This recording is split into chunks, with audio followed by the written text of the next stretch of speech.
The Las Vegas Raiders signed multiple players after Raiders rookie minicamp, and today I'm going to tell you why they went out and signed each of those players. My name is Mitchell Renz. You're watching the Raiders Report, and if you didn't know that the Raiders signed 6 players yesterday, well, then that's just another reason to hit that subscribe button and turn on those notifications. Now, because the Silver and Black made so many different moves yesterday, 12 in total between moving on from players and signing, I wanted to be able to take the opportunity of today's show to give you a little bit more in-depth of what I thought about each player, and then ultimately why the Raiders decided to sign those players after rookie minicamp. Let's first talk about Jaylon Smith here and the reason why that they went ahead to go get a linebacker. I'll admit, when I saw this one come across the desk on Mother's Day, I literally sat up here and I was like, man, this is probably going to be bad news for a Tommy Eichenberg, probably going to be a bad news for one of these other linebackers.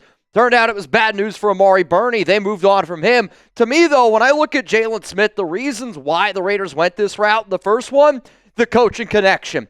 We always have to talk about the coaching connection because this regime, time and time again, you're probably getting annoyed of how often I'm bringing it up, but you got to sit back there and go, it clearly matters to them. For a guy like Jaylon Smith, he played with Patrick Graham in 2021 with the New York Giants, also in 2023 with the Las Vegas Raiders. But also you got to remember one of the Raiders' key defensive staff members, Joe Woods, was with the Saints as their defensive coordinator in 2023. Jaylon Smith was with New Orleans before he ended up coming over to the Las Vegas Raiders. Also, Marcus Robinson was on that Saints staff, somebody that's been proven that this organization already listens to very much so. So the first reason was coaching connection. The next one I'm going to go with is linebacker resurgence. And John Spytek has used this word multiple times already this offseason. He used it when referring to Devin White. I almost wonder because Smith didn't play in 2024, maybe that gave that knee an extra opportunity to heal up there. But because Spytek's called Devin White a possible resurgence,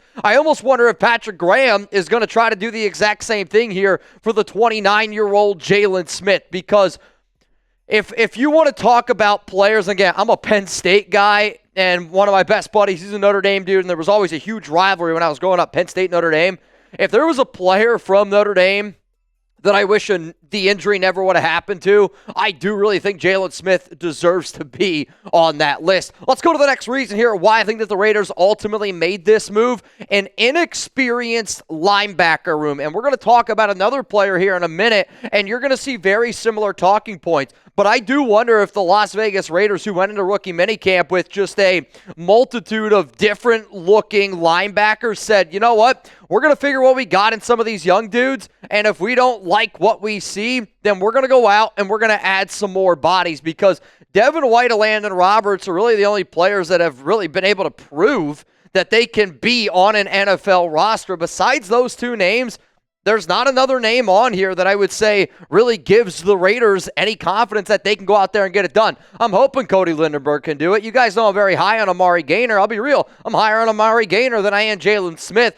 But for this organization, they're going to try to bring in a 29-year-old fighting for a job, which adds a little bit of experience. And if they do think that they can get resurgence, I mean, he's played in 88 games. He started in a nice amount, 626 tackles. You can see the numbers up there. It's just maybe that this team's going, you know what, since we have so many unknown commodities, let me bring in a 29-year-old to go out there and try to compete. The final reason why I believe that the Raiders went ahead and got Smith, he is a very well-respected player across multiple NFL locker rooms. He was the team captain at Notre Dame, and the best player on that team before that injury happened. He was a team captain with the Dallas Cowboys. He's also just known for being a hard worker and a very well just respected leader in a locker room. Everything that I just mentioned, from coaching connection to an inexperienced linebacker room to somebody that's represented a C on their chest, I mean, that just goes along with everything the Raiders did in the draft, everything that the Raiders were looking for from a lot of these younger players, because, again, we're trying to build something for the next 2 to 3 years. So the pinned comment on today's show, because out of all the names that the Raiders signed, let's be honest, Jaylon Smith is by far the biggest name, and it's not even close. So give me a yes, give me a no. Will Jaylon Smith make the Raiders' 53-man roster? My answer coming up after this YouTube ad break. My answer is no. I do not anticipate that Smith is going to make it. Quite frankly, I don't know if any of the 6 players that I'm going to talk about today will make this roster, but I do think Smith was signed to just bring more competition to that linebacker room and light a fire underneath some asses. Because it's a good way to light a fire underneath somebody's ass, cutting a guy like Amari Burney, somebody that, there was a lot of people out there that thought he could potentially fight for a roster spot. Jaylon Smith is going to be a huge wake-up call to some of those younger rookies, which to me, I don't think Jaylon Smith is that good of a player, but I do think it's a good signing, and both of those things can be true. And I think what the Raiders did is go out and they signed multiple players that will make this team better, even if it doesn't mean that they're on the roster. Coming up, the other player that the Raiders signed on Mother's Day. I'll break that down here in just a moment. But for those that do not know, we're going to be live a ton this week. Tuesday, Wednesday, Thursday, Friday. All 4 days, 4 p.m. Eastern Time, 1 p.m. Pacific. Reminder, hit that subscribe button. Turn on those notifications. That way you don't miss it. So the reason why I wore a Penn State sweatshirt on Monday, and yes, I am filming this right before I head home on work on Monday. That way you guys get a video bright and early on Tuesday morning.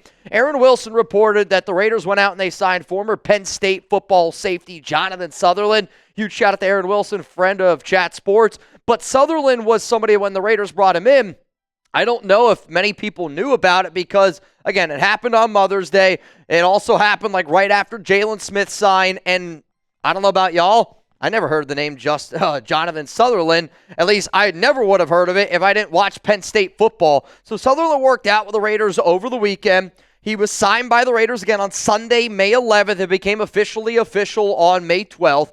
But he doesn't have any NFL stats. He played 5 years at the University of Penn State, where he was really just a safety special teams player there. He wasn't somebody that really stuck out. So the first reason of why I think that the Raiders decided to go this route, just like Jaylon Smith, another very well-respected player. And one of the things that Pete Carroll has always done, even you go back to his days at Seattle, he was never afraid to bring in players that I think he knew deep down was never going to make the 53.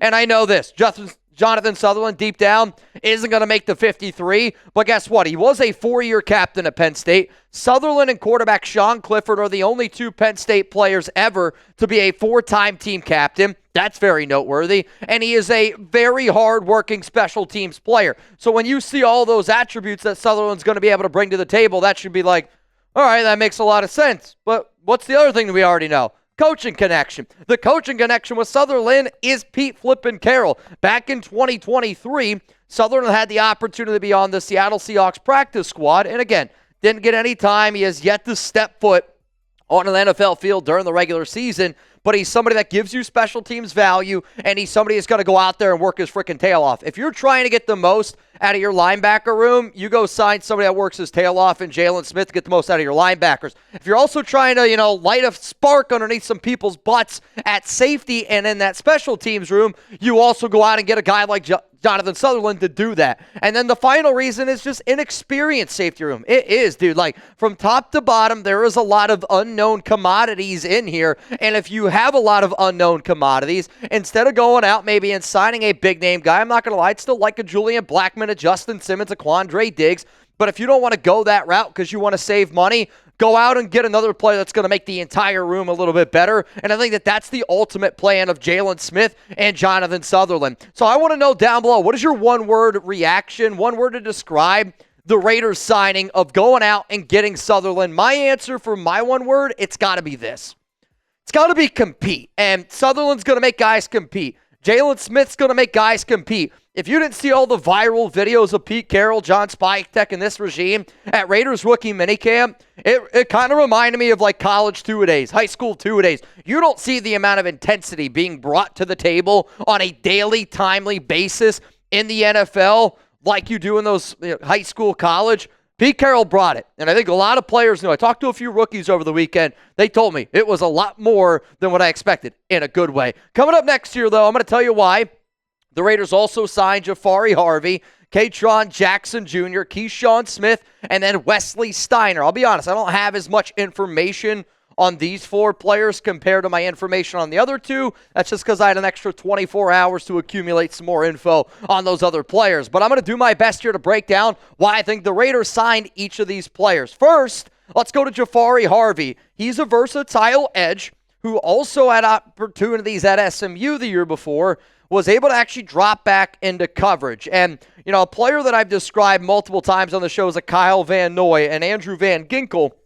And from an athletic standpoint, not even close. But did run a 4.64 40-yard dash. That's in the 89th percentile. We know how much the Raiders value speed. We know how much the Raiders value athletes. Also, special teams player at SMU. So the fact that he had 7.5 sacks, 31 tackles, 2 forced fumbles, can drop back into coverage, also gives you the flexibility to be a special teamer. I think Jahfari Harvey is another just interesting name that the Raiders wanted to bring in, but the amount of SMU players that this organization is starting to show interest in, SMU is going to be a school that I look at very closely because there has to be a coaching connection that I'm not quite picking up on, because SMU, even Baylor, continues to be a school that the Raiders are looking for after the NFL draft. So they went out, they got Jahfari Harvey. The next player, and when I say the next player, we're just breaking them down in order. Ketron Jackson Jr., now wide receiver for the Raiders. He played at Baylor last season.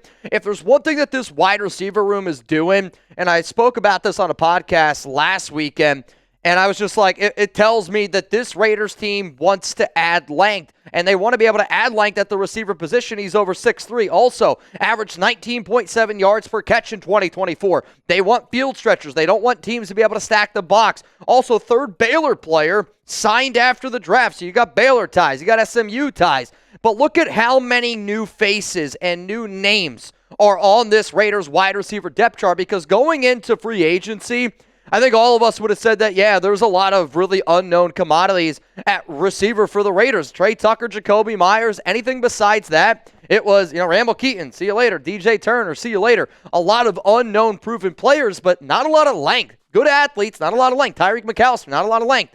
The Raiders are going out, and they're getting dudes that I think if you put the ball in the right spot, let's just say you had a super accurate quarterback. Let's say you had Geno Smith, and you put the ball in the right spot, 50-50 ball, you need guys that can come down with it. Good practice squad receiver. Let's go to another receiver, though, that the Raiders went out and got, Keyshawn Smith. And clearly, the Raiders are looking to add that wide receiver depth. He also led the ACC. This is back in 2022 with 640 kick return yards. He's a electric player when the ball does get in his hands. I want to say that year in 2022, he averaged 30.5 return yards per kickoff, which that's a pretty big number to me. Smith is the third SMU player also signed after the draft. He did get his start. I'm trying to think where he was playing before SMU. It's escaping me right now. Maybe it's Miami off the top of my noggin. But 6'1", 190 pounds, 33 catches, 527 yards, 5 touchdowns. Miami, yeah, I was going to say, I thought he played down south. The Raiders have also, though, been a team, especially this offseason, they've been going out and getting a lot of players that are, down in Miami. And maybe it's Tom Brady, Stephen Ross connection. Maybe there's just another connection where, think about how many defensive players, Rob Leonard, we've gotten from Miami. I get to Miami Dolphins, but Miami Hurricanes has been a school, and Florida in general has been a hub for the Raiders this offseason. Let's go to the final player. It's Wesley Steiner, linebacker for the Raiders. And this is another dude just like Jonathan Sutherland, special teams player. And the way that I had somebody describe Steiner to me is Kanai Mauga, though Kanai Mauga doesn't run a 4.4240. And the fact that Steiner was able to do that shows that he's a good athlete, shows that he could probably be a good gunner. And you're going to see some of these kick return, punt returners.